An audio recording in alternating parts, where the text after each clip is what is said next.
Hello નમસ્કાર વિદ્યાર્થી મિત્રો, વેદ ડિજિટલ એજ્યુકેશનમાં આપનું હાર્દિક સ્વાગત છે। આજે આપણે ધોરણ 4 વિષય ગણિત ગમ્મતમાં પહેલું ચેપ્ટર પહેલું પ્રકરણ ઈંટોની ઇમારત જેનું આપણે સરસ મજાનું સોલ્યુશન આ વિડીયોમાં જોવાના છીએ। તો ખાસ ચેનલમાં નવા હોય તો ચેનલ સબસ્ક્રાઇબ કરી બાજુમાં વાળા બેલ આઇકનને પ્રેસ કરો જેથી અવનવા વિડીયોની નોટિફિકેશન તમને મળી શકે। વિડીયો લાઈક કરો, તમારા મિત્રો દોસ્તોને શેર કરો।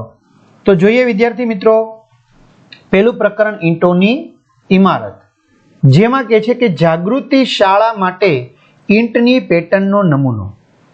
તો આ વાત કરે છે કે આ મુર્શિદાબાદ જે ક્યાં આવેલું છે તો પશ્ચિમ બંગાળ રાજ્યમાં આવેલી જાગૃતિ શાળાની સત્ય વાત છે। સત્ય એટલે કે હકીકત, બરાબર, કોઈ ઉપજાવેલી વાત નથી, સાચી વાત છે આપણી ભાષામાં કહેવાય, બરાબર। તો જાગૃતિ શાળાની સત્ય વાત છે, સાચી વાત છે કે જ્યારે શાળાની ઇમારત એટલે કે મકાન, બિલ્ડિંગ, બરાબર, ચણાઈ રહી હતી ત્યારે એવું નક્કી કર્યું હતું કે શાળાની દિવાલો અને જમીન પર ઈંટોથી પેટર્ન બનાવી। શું કહે છે કે જ્યારે શાળાની દિવાલો અને જમીન પર ઈંટની પેટર્ન, તમે મિત્રો અહીંયા પાઠ પ્રમાણે જોઈ શકો છો, પાઠની ડિઝાઇન છે ફરતી બાઉન્ડ્રી જેમાં ઈંટોની શું છે, પેટર્ન છે। એવું નક્કી કર્યું હતું કે ભાઈ શાળાની ઇમારત ચણાય ત્યારે દિવાલ અને જમીન ઈંટોથી પેટર્ન બનાવી। જમાલ, કાલુ અને પિયાર આ કામના કડિયા હતા। આ ત્રણ કડિયાના નામ છે। તેઓને શાળાની ઇમારત માટે નવી નવી યુક્તિઓ જોઈતી હતી। યુક્તિઓ એટલે આપણી ભાષામાં કહેવાય કે આઈડિયા, નવા નવા તરકીબો, નવા નવા વિચાર જોઈતા હતા। આથી તેઓ તેમના અન્ય મિત્રોને સાથે લઈને, અન્ય એટલે કે બીજા મિત્રોને સાથે લઈને મુર્શિદ કુલી ખાનનો, જોજો કોનો, મુર્શિદ કુલી ખાનનો જૂનો મકબરો જે છે એ મકબરો જે આર્યો, બરાબર, એ જોવા ગયા હતા। આપણે મહેલ કહી શકાય, અહીંયા મકબરો કહી શકાય, બરાબર। વિદ્યાર્થી મિત્રોના ઘણા બધા પ્રશ્ન છે। સર અમારે એકમ કસોટી આવે છે ત્યારે અમારે વિડીયો જોતા હોય તો એનું સોલ્યુશન, બહુ સરસ પ્રશ્ન છે। સર અમારે સ્વ અધ્યયન પોથી આવે છે પૂર્વાની, સ્વાધ્યાય પોથી આવે છે। સર અમારે ગણિત તો તમે સમજાવો છો, ચલો સર અમારે આસપાસ જોવું છે, સર અમારે ગુજરાતી, સર ઇંગ્લિશ તો નથી જ સમજાતું, બરાબર, સર હિન્દી। મિત્રો આ બધા જ વિષયો તમને મળશે, બરાબર। ક્યાંથી મળશે પહેલા સમજી લો શું મળશે। તો વેદ ડિજિટલ એજ્યુકેશન નામની એપ્લિકેશનમાં નીચે મુજબની માહિતી મળવાની છે। તમારા મમ્મી પપ્પા, ભાઈ બહેન, કોઈ ભણેલ વ્યક્તિની સાથે આ વિડીયો અહીંથી જોવો। બધા જ વિષયના પાઠ્યપુસ્તકના દરેક પ્રકરણની સમજૂતીના વિડીયો મળશે। એટલે તમારે કદાચ શાળામાં ઓછું સમજાય તો પણ ચિંતા નથી, ઘરે બીજી વાર સમજવું હોય, ત્રીજી વાર સમજવું હોય તો સમજી શકશો। અભ્યાસ અને સ્વાધ્યાયની સમજૂતીના વિડીયો મળશે। પરીક્ષાના સમયે પરીક્ષાનું અસાઇનમેન્ટ કે તમે સારામાં સારા માર્ક્સ લાવી શકો, જુદા જુદા જિલ્લાના પેપરો, એકમ કસોટીની સમજૂતી, સ્વ અધ્યયન પોથી, સ્વાધ્યાય પોથીની સમજૂતીના વિડીયો વેદ ડિજિટલ એજ્યુકેશન નામની એપ્લિકેશન, જે ગૂગલ પ્લે સ્ટોર કે જ્યાંથી મિત્રો તમે ગેમ ડાઉનલોડ કરો છો ને તો ત્યાં જઈને ડાઉનલોડ કરી લો। થઈ ગઈ ડાઉનલોડ? ઓકે, ઓપન કરશો એટલે પેજ ખુલે, એમાં તમારા મમ્મી કે પપ્પાના જેના ફોનમાં જોયું એના મોબાઈલ નંબર નાખી દો, બીજું કંઈ નથી નાખવાનું। સેન્ડ ઓટીપી કરો, 4 આંકડાનો ઓટીપી આવશે, નાખી દેશો, મેસેજ આપે ને ટેક્સ્ટ મેસેજમાં 4 આંકડાનો ઓટીપી આવશે, નાખી દો। પેડ કોર્સમાં પરીક્ષાના સમયે પેપરો, એક્ઝામ પેપરમાં એકમ કસોટીના પેપરો, 3 થી 12 માં 3 થી 12 ધોરણના વિડીયો, એટલે તમારા ક્લાસના મિત્રો, બરાબર, તમારા આસપાસના મિત્રો બધાને જાણ કરી દેવી। અને તમારે ખાસ સબસ્ક્રાઇબ કરવી, કારણ કે 4થું ધોરણ તમે સિલેક્ટ કરો તમને 12 ધોરણ સુધી ઉપયોગી છે।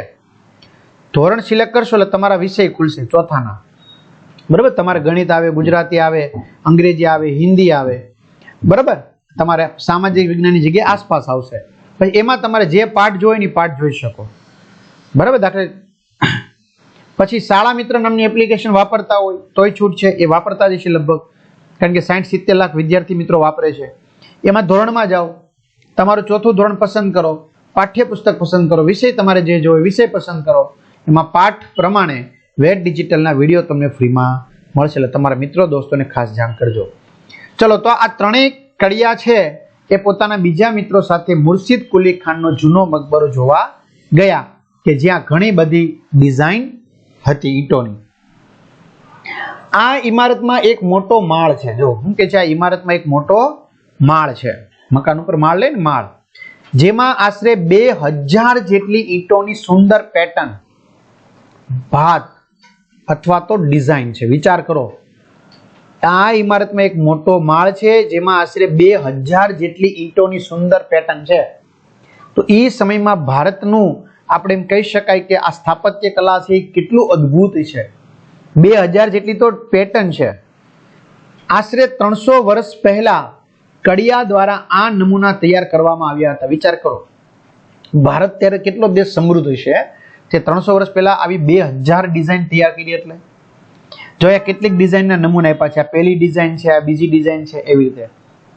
તેના 5 માળના ભોંય તળિયાની ઈંટોની પેટર્ન કઈ રીતે ગોઠવાયેલી છે તો જો પહેલા માળે આ રીતે પેટર્ન છે, બીજા માળે આ રીતે પેટર્ન છે, ત્રીજા માળે આ રીતે પેટર્ન છે, ચોથા માળે આ રીતે પેટર્ન છે, પાંચમા માળે આ રીતે પેટર્ન છે.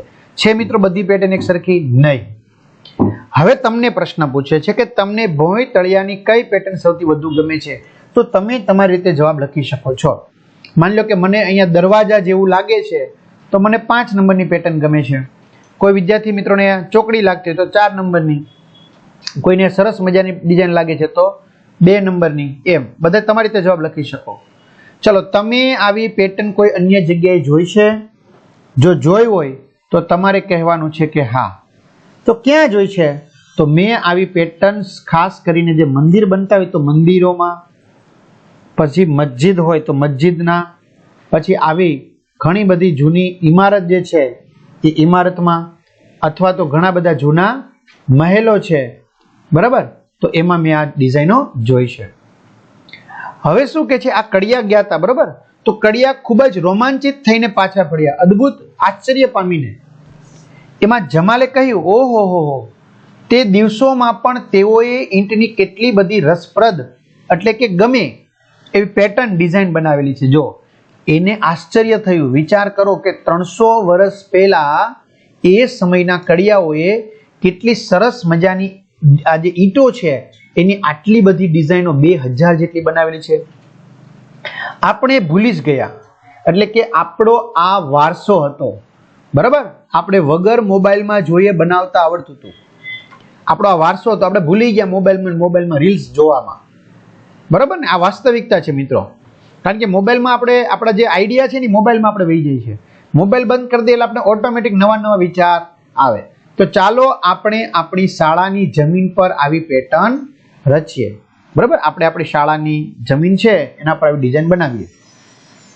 તો કેવી જુદી જુદી ડિઝાઇન છે ને, બધી ડિઝાઇનો અલગ અલગ છે. તમે ઘણી બધી ડિઝાઇનો છે જોઈ શકો છો.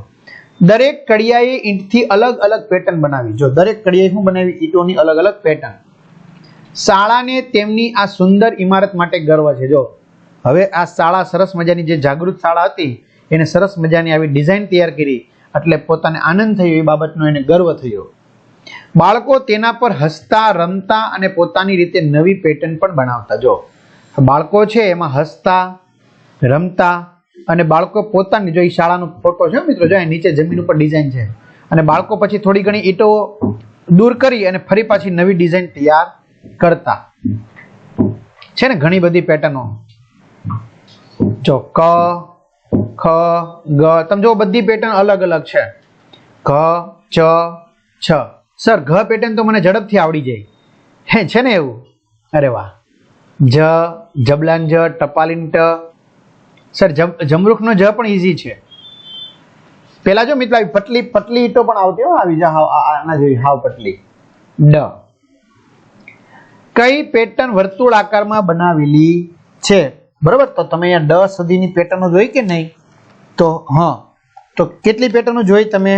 3 ને 3, 6 ને 3, 9 ને 10 ને 11 પેટર્ન જોઈ. કુલ કેટલી પેટર્ન જોઈ? કુલ 11 પેટર્ન જોઈ. હવે કઈ પેટર્ન વર્તુળ આકારમાં બનાવેલી છે?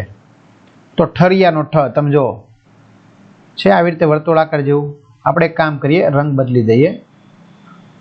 છે વર્તુળ આકાર જેવું, જો છે ને. કઈ પેટર્નમાં તમે દર્પણ ચિત્ર જોઈ શકો છો? લીટી દોરો. ચાલો, દર્પણ ચિત્ર. દર્પણ એટલે અરીસામાં જેવું દેખાતું હોય, સામે દેખાતું હોય એવું. તો વિદ્યાર્થી મિત્રો તમે જમા દર્પણ જેવું ચિત્ર જોઈ શકો છો. ક્યાં? જમા. આ બાજુ જેવું છે એવું સામેની બાજુએ છે, એટલે દર્પણ જેવું ચિત્ર થયું. હવે તમે ભોંયતળિયાનો નવો નમૂનો બનાવો તો વિદ્યાર્થી મિત્રો તમારે તમારી રીતે શું કરવાનો છે? ડિઝાઇન છે એ ડિઝાઇન બનાવવાની છે. તો તમે તમારી રીતે ડિઝાઇન બનાવી શકો છો, એમાં કોઈ ચિંતાનો વિષય છે નહીં. મને આવી ડિઝાઇન ગમે છે સર, હું આવી રીતે ડિઝાઇન બનાવું. હા, બનાવો મિત્રો. ચલો, થઈ ગઈ ડિઝાઇન. એમ તમારી રીતે તમારે બનાવવાની છે. ચલો, ઈંટ કેવી રીતે દોરવી? બરાબર, ઈંટ કેવી રીતે દોરવાની છે? તો આ ચિત્રમાં બે સરખા પ્રકારની ઈંટ દર્શાવેલી છે. મિત્રો, આ ચિત્ર 1 અને ચિત્ર 2 માં બંને ઈંટો સરખી છે. આપેલ એક ચિત્રમાં આપણે ઈંટની માત્ર એક બાજુ જોઈ શકીએ છીએ. અહીંયા ખાલી આપણે એક જ બાજુ જોઈ શકીએ છીએ, જ્યારે બીજામાં આપણે ઈંટની 3 બાજુ જોઈ શકીએ છીએ. 1, 2 અને 3 બાજુ જોઈ શકીએ છીએ. જે ચિત્રમાં ઈંટની 3 બાજુ દેખાય છે તેના પર વર્તુળ કરો. ચાલો, જેમાં ઈંટની 3 બાજુ દેખાય છે એના પર આપણે શું કર્યું?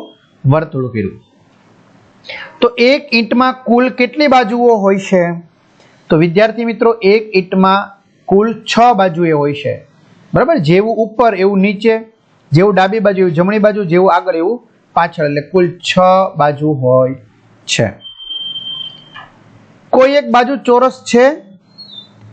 તો ના, ઈંટની કોઈ બાજુ ચોરસ નથી. ઘણાના મિત્રોને એવું થતું, સર આ બાજુ ચોરસ નથી. ના વિદ્યાર્થી મિત્રો, આ ચોરસ નથી, આ લંબચોરસ જ છે. ઈંટની સૌથી નાની બાજુ દોરો. તો મિત્રો, આપણે ઈંટની સૌથી નાની બાજુ દોરી નાખી. જો દોર નાખી નહીં? અરે વાહ, સૌથી નાની બાજુ. હા, ચાલો. આપેલ ચિત્રોમાંથી ઈંટની બાજુ જેવી દેખાતી આકૃતિ પર ખરાની નિશાની તમારે કરવાની છે. બરાબર, તો આ એક બાજુ થઈ ગઈ. આ પટ્ટો, આ રીતનો જે પટ્ટો છે, જો આ પટ્ટો, આ 1 નંબર લખ્યો છે એ, પછી આ 3 નંબર લખ્યો છે તે. આ ચોરસ નહીં આવે હો ભાઈ, એટલે આ 2 ઉપર જ ખરું આવશે. ચાલો, નીચે આપેલ ચિત્રમાંથી ઈંટની આકૃતિ કઈ છે એના ઉપર તમારે રાઈટ કરવાનું છે. તો આ બી ઈંટની આકૃતિ છે લંબચોરસ જેવી, આ પણ એક ઈંટની આકૃતિ છે. ચલો, આપેલા બોક્સની 3 બાજુઓ દેખાય તેવી આકૃતિ દોરો. હવે આ બોક્સ છે એની કેટલી બાજુ દેખાવી જોઈએ વિદ્યાર્થી મિત્રો? આપણને 3. તો 3 બાજુ દેખાય એવી તમારે શું કરવાની છે? આકૃતિ છે એ આકૃતિ ડ્રો કરવાની છે. તો એક બાજુ થઈ. હવે આ બીજી બાજુ, સોરી, અહીંથી તમારે આ રીતનું જ રાખવું પડશે મિત્રો. આમ આ એક બાજુ, આ બીજી અને આ ત્રીજી, આ રીતે. શું તમે ઈંટની 4 બાજુ દેખાય તેવું ચિત્ર બનાવી શકશો? ના ભાઈ ના. બરાબર, ઈંટની 4 બાજુ દેખાય એવું ચિત્ર બનાવી શકાય નહીં. ચલો, પડે નહીં તેવી દિવાલ. હવે આ પડશે નહીં એવી દિવાલ છે. એક દિવસ મુનિયા અને જૈનાબ ઈંટોથી રમે છે. જૈનાબ અને મુનિયા, અને તેમાંથી દિવાલ બનાવે છે. જો બંને દિવાલ બનાવે છે. દરેકે અલગ અલગ પ્રકારની દિવાલ બનાવી છે. અને નીચે 3, ઉપર 2, એની ઉપર 1, એમ 3, 3 ની 3 થપ્પી. જૈનાબે કહ્યું કે તેણે બનાવેલી દિવાલ સરળતાથી પડી જાય એવી નથી. બરાબર, જૈનાબે શું કીધું? કે મારી દિવાલ એવી છે કે જે સરળતાથી નહીં પડે. જે રીતે મુનિયાએ ઈંટો ગોઠવી છે તે રીતે કડિયાઓ પણ એકબીજા પર ઈંટો ગોઠવતા હોતા નથી. બરાબર, તો આ મુનિયાએ ગોઠવી એવી રીતે કડિયાઓ એકબીજા પર ઈંટો ન ગોઠવે. એકબીજા પર કેવી રીતે ગોઠવે? કે જે આ સાંધો આવે ને તો ત્યાં એના ઉપર આખી ઈંટ આવે, અને જ્યાં આખી ઈંટ આવે ને એની ઉપર સાંધો આવે. બરાબર, આ સાંધે સાંધો આવી રીતે ન રાખે તો બધી એક સાથે પડી જાય. એટલે કડિયા કેવી રીતે ગોઠવે? આ ઈંટ છે, બરાબર, આ ઈંટ છે. હવે એના ઉપર આવી રીતે ગોઠવે કડિયા, આવી રીતે. ઘણા થતું સર અહીંયા, પણ મિત્રો અહીંયા ઈ સામેની દિવાલમાં થોડુંક અથવા તો આમ આખી ઈંટ મૂકીને બહાર કાઢે આવી રીતે. તમે જોજો ક્યારેક. તમે શું વિચારો છો, કઈ દિવાલ વધારે મજબૂત હશે? તો મિત્રો આપણે કહી શકાય કે જૈનાબે બનાવેલી દિવાલ સૌથી વધુ મજબૂત હશે. બીજી દિવાલો જુઓ કે જ્યાં તમને ઈંટોની વિવિધ પેટર્ન જોવા મળે. બરાબર, તો તમારે બીજી દિવાલો તમારે જોવાની છે કે ભાઈ જ્યાં ઈંટોની વિવિધ પેટર્ન જોવા મળતી હોય. તો વિદ્યાર્થી મિત્રો, ચિંતા તમારે સહેજે નથી કરવાની. વેદ ડિજિટલ એજ્યુકેશન નામની એપ્લિકેશનમાં સ્વાધ્યાયની સમજૂતી, પાઠ્યપુસ્તક, અસાઇનમેન્ટ, એકમ કસોટી, સ્વાધ્યાયન પોથી, સ્વાધ્યાય પોથી, બરાબર, દરેક વિષયના પાઠની સમજૂતીના વિડીયો, આ બધું જ તમને આપણી એપ્લિકેશન ડાઉનલોડ કરી હોય એમાં એપ્લિકેશનમાં જઈ આ ધોરણ 3 થી 12 માં તમારું ધોરણ પસંદ કરી અને વિડીયો જોઈ શકશો. તો તમારા મિત્રો દોસ્તોને શેર કરો. ચેનલમાં નવા હોય તો ચેનલ સબસ્ક્રાઇબ કરો. અહીં સુધી રાખીએ. અસ્તુ. જય હિન્દ, જય ભારત.